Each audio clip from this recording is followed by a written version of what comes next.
Hello student, मैं मनोज जोगी एक बार फिर से आपका आदर्श एजुकेशन गुरु वेब पर स्वागत करता हूं। आज हम फिजिक्स के लेसन नंबर 2 गाउस के नियम व उसके अनुप्रयोग की बात करेंगे। इस लेसन को हमने कल स्टार्ट किया था। उसमें हमने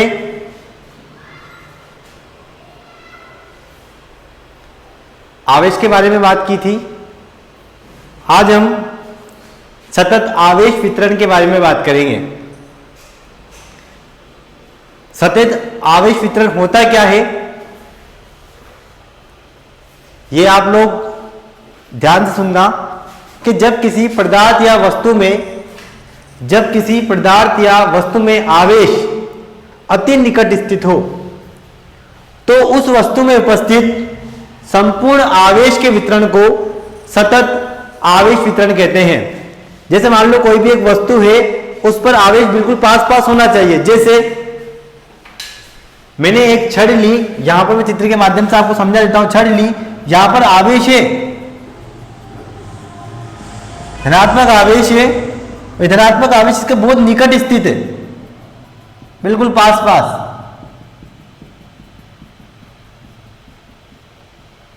देखो यही तो बात की कि जब किसी पदार्थ या वस्तु में आवेश अति निकट स्थित हो, पास स्थित हो, तो उस वस्तु में उपस्थित संपूर्ण आवेश के वितरण को सतत आवेश वितरण कहते हैं। तो ये वितरण कौन सा हो जाएगा?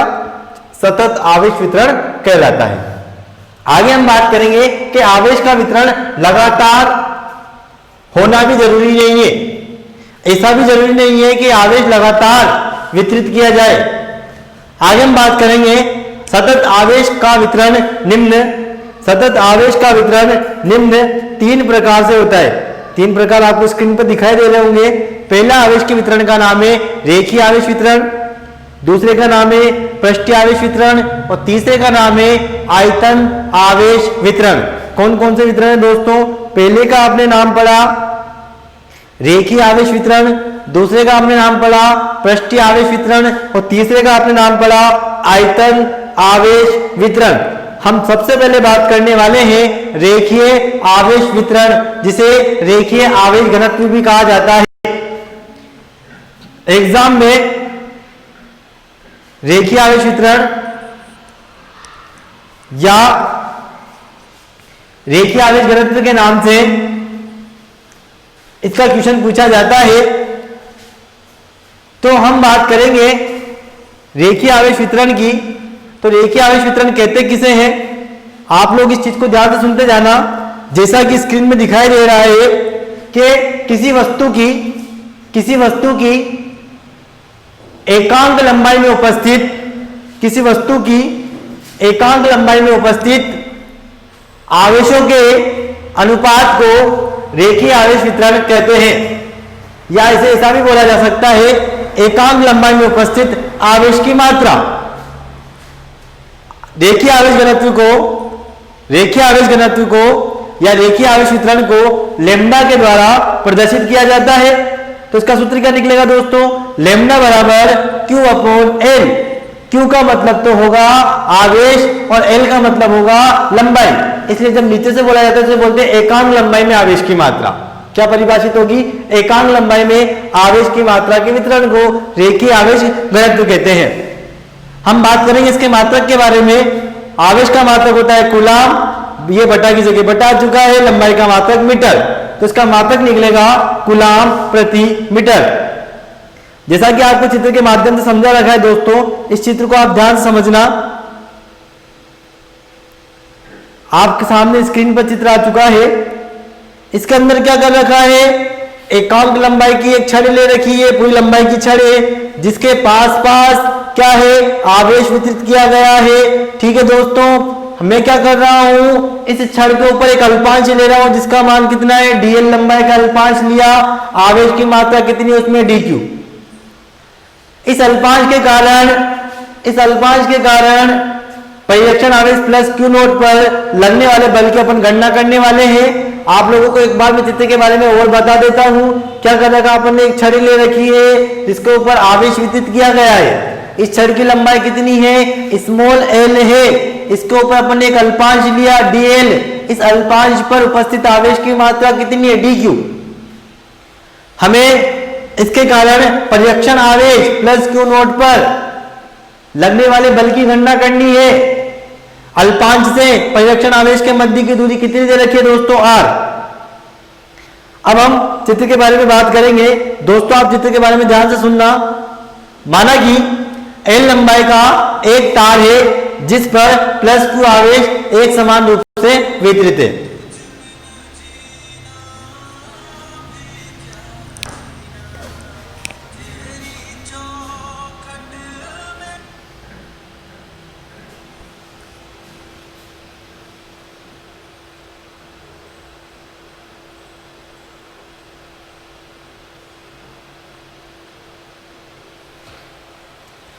इस पर आवेश एक समान रूप से वितरित है। हम चित्र के बारे में लिखने वाले हैं, तो आप दोस्तों ध्यान से देखना। माना कि स्मॉल एल लंबाई का एक तार है जिस पर प्लस क्यू आवेश एक समान रूप से वितरित है। इस तार की संपूर्ण लंबाई के कारण r दूरी पर स्थित परीक्षण आवेश प्लस क्यू नोट पर हमें बल की गणना करनी है। माना तार पर dl लंबाई का अल्पांश लिया जिस पर आवेश का मान कितना है, dq है। तो कूलाम के नियम से आप लोगों को पता होगा, कूलाम का नियम क्या बोलता है, F बराबर Q1 Q2 upon r square.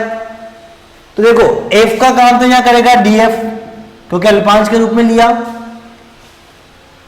1/4 pi epsilon not नियतांक है, इसका मान फिक्स होगा। चित्र में हमने देखा, चित्र में आप ध्यान देखना, Q1 का काम तो कौन कर रहा है, जो आपने अल्पांश लिया dQ, तो यहां आ जाएगा dQ। Q2 का काम कौन करेगा, परीक्षण आवेश करेगा, तो वहां कितना आएगा Q नोट अपॉन दोनों के मध्य की दूरी कितनी है, r स्क्वायर। सदिश रूप में लिख रहे हो तो क्या जाएगा, r कैप। दोस्तों आप लोग इस चीज को ध्यान से देखना, क्या निकाला अपन ने, F का मान, F का मान आप लोगों ने निकाला 1/4 pi epsilon not dQ plus Q note, परीक्षण आवेश का मान है upon r square r cap. इस प्रकार से समीकरण नंबर 1 बन जाती है।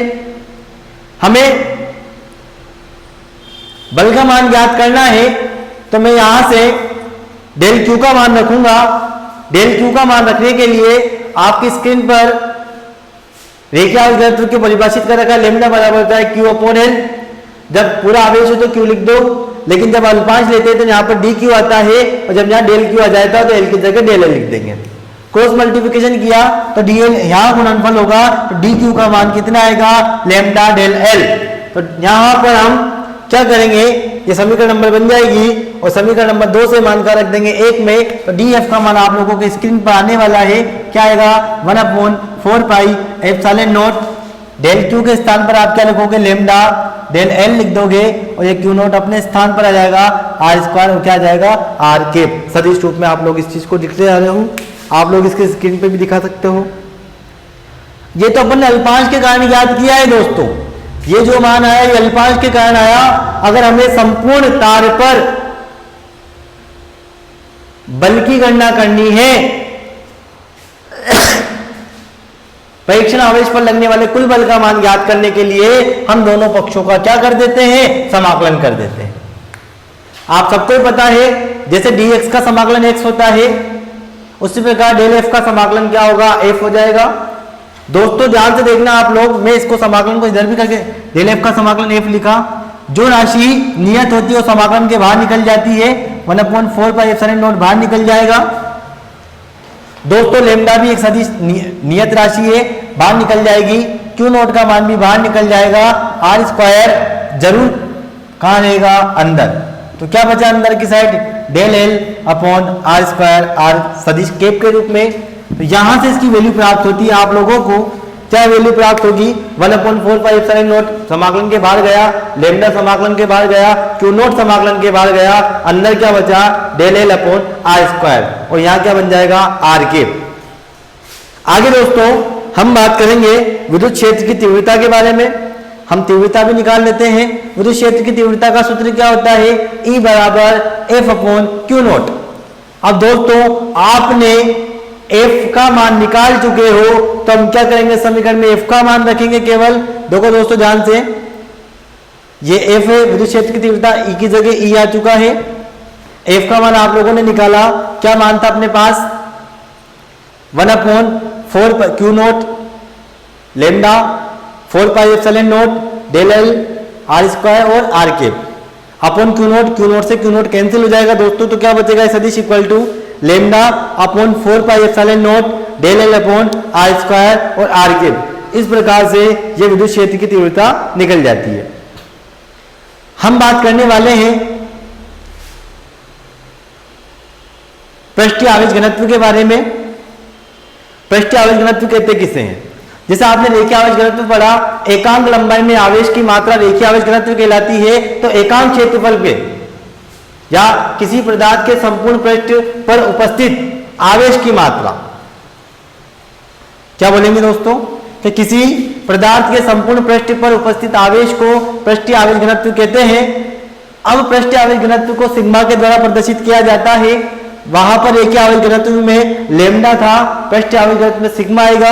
आवेश वहां पर भी था, यहां पर भी था, वहां लंबाई में वितरित किया गया था, यहां क्षेत्रफल में वितरित होगा, पृष्ठ में वितरित होगा, तो यहां पर ए आ जाएगा। अब बात करेंगे इसके मात्रक के बारे में। क्यू का मात्रक तो क्या होता है? कूलाम। क्षेत्रफल का मात्रक होता है मीटर स्क्वायर, तो क्या बन जाएगा? कूलाम प्रति मीटर स्क्वायर। हम इस चित्र के बारे में समझते हैं। आप लोग इस चित्र को ध्यान से देखना दोस्तों। अब इस चित्र को ध्यान से समझते रहना। चित्र आपकी स्क्रीन पर है। एक अपन ने पृष्ठ लिया जिसका क्षेत्रफल ए है, इसके अंदर बहुत सारे आवेश वितरित है। हमने एक अल्पांश लिया, देखो लंबाई ली थी तो डीएल लिया था, पृष्ठ लिया तो डीए लेना पड़ेगा।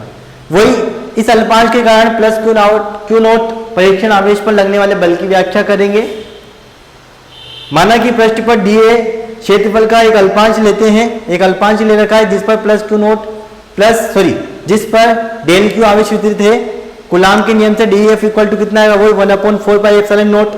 वहां पर भी डी क्यू था, डी क्यू यहाँ पर भी आ चुका है, क्यू नोट आ चुका है, आर के अपॉन आर स्क्वायर। दोस्तों सेम वो वही निकलेगा, लेकिन यहाँ डी क्यू के स्थान पर परिभाषा से लिखना है आप लोगों को। वही आवेश सिग्मा बराबर कितना होता है? क्यू अपॉन ए। तो क्यू की जगह क्या लिख सकते हैं? डेल क्यू, और कितना जाएगा? Del A. डेल क्यू का मान निकालोगे तो ए यहाँ पहुंच जाएगा, तो कितना निकलेगा? Sigma D A. वहां डेल क्यू का मान आप लोगों ने क्या निकाला था? लेमडा डेल एल, क्योंकि वहां रेखीय आवेश घनत्व था, यहाँ पृष्ठीय आवेश घनत्व है, तो यहाँ सिग्मा की जगह क्या आएगा? वहां यहाँ सिग्मा आया, वहां लेमडा था, यहाँ डेल ए है, वहां डेल एल था। ये मान रख देंगे अपन दोस्तों। तो देखो जैसे आप मान रखोगे डी क्यू के स्थान पर सिग्मा डी ए बन जाएगा, एफ क्या बन जाएगा? क्यू नोट बन जाएगा, आर स्क्वायर आपके सामने आ जाएगा। और संपूर्ण आवेश के लिए ज्ञात करने के लिए दोनों पक्षों को आप क्या कर दोगे? समाकलन कर दोगे। समाकलन में कौन बाहर निकलेगा? ये 1/4 पाई एप्सिलॉन नोट बाहर निकल जाएगा, क्यू नोट बाहर निकल जाएगा, सिग्मा बाहर निकल जाएगा। अंदर केवल बचेगा आपके d a upon are square. ये बन चुका है। इसके बाद विद्युत क्षेत्र की तीव्रता के लिए सूत्र क्या होता है? E बराबर F upon q note. F का मान आप लोग रख दोगे। एफ का मान क्या था? Q nought sigma upon 4 pi epsilon note d a upon are square, और क्या बन जाएगा? आर के क्यू नोट से क्यू नोट कैंसिल होगा, तो यहां से इस क्षेत्र का मान क्या निकलेगा? विद्युत क्षेत्र का sigma upon 4 pi epsilon note d a upon are square समाकलन के अंदर। इसी प्रकार आयतन आवेश घनत्व की बात करेंगे तो किसी पदार्थ के संपूर्ण आयतन में उपस्थित आवेश की मात्रा। आयतन आवेश घनत्व को किसके द्वारा रिप्रेजेंट किया जाता है? रो के द्वारा रिप्रेजेंट किया जाएगा। तो रो बराबर कितना आएगा? Q upon v. मात्रक क्या निकलेगा इसका? कूलाम प्रति मीटर क्यूब। जहां पर आपको 3D में एक चित्र दिखलाना पड़ेगा। आपने एक घन ले रखा है जिसका आयतन कितना है? v है। आपने इसके अंदर एक अल्पांश लिया dv का। इस dv के कारण वही प्रेक्षण आवेश q नोट पर अपन को क्या ज्ञात करना है? लगने वाले बल की व्याख्या करनी है। तो कितना आएगा? df बराबर आप लोगों को वापस 1/4 pi epsilon note D cube, sorry del Q Q naught upon are square आ चुका है।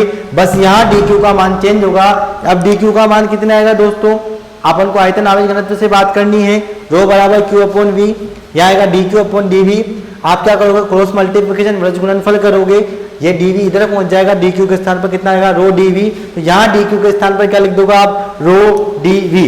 जैसे आप रो डी वी लिखोगे क्या बन जाएगा, डीएफ बराबर 1/4 pi epsilon nought rho d v q nought upon are square.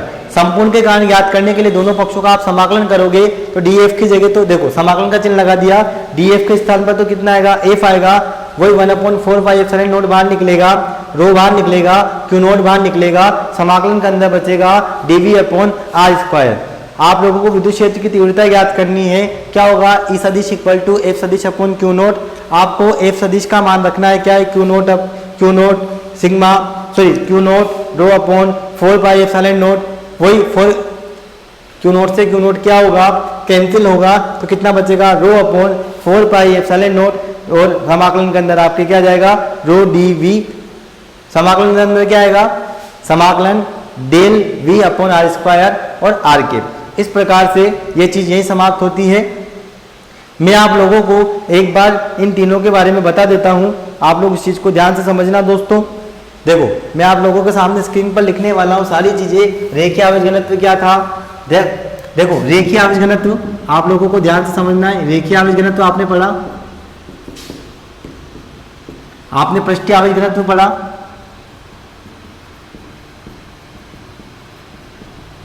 और आपने आयतन आवेश घनत्व पढ़ा। रेखीय आवेश घनत्व किसे बोलते हैं, एकांक लंबाई पर आवेश की मात्रा। पृष्ठीय आवेश घनत्व किसे बोलते हैं, एकांक क्षेत्रफल पर या एकांक पृष्ठ पर आवेश की मात्रा, और इसे क्या बोलते हैं अपन, एकांक आयतन पर आवेश की मात्रा। ये निकाला आप लोगों ने।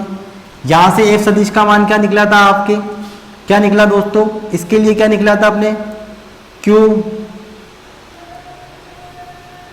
Lambda q nought upon 4 pi epsilon nought, अंदर क्या आएगा, del L upon are square और आर के। ये निकला दोस्तों। एफ सदिश इक्वल टू क्या निकलेगा, पृष्ठीय, देखो दोस्तों यहाँ लेमडा है, यहाँ सिग्मा आएगा, क्यू नोट आएगा, अपॉन आएगा 4 पाई एप्सिलॉन नोट आएगा, वही समाकलन का चिन्ह आएगा, डेल ई के स्थान पर डेल ए आएगा, आर स्क्वायर आएगा और आर के आएगा।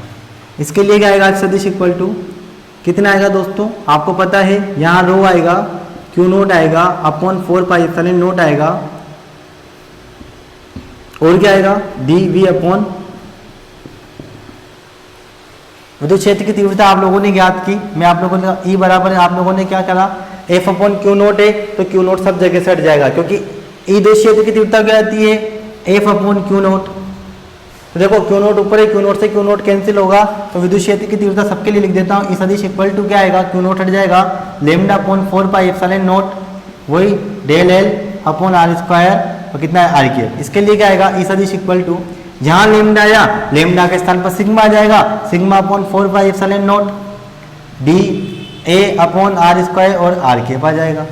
आगे हम बात करेंगे, इसके लिए क्या आएगा, आयतन आवेश घनत्व की जगह क्या आएगा, rho upon 4 pi epsilon naught आएगा दोस्तों, और D V upon are square आ जाएगा, डेल वी और आर के आ जाएगा। इस प्रकार से आवेश वितरण के तीनों प्रकार यही खत्म होते हैं। आपको वीडियो से संबंधित कोई भी समस्या हो तो आप कमेंट जरूर कीजिएगा। वीडियो देखने के लिए आप सभी का बहुत बहुत धन्यवाद।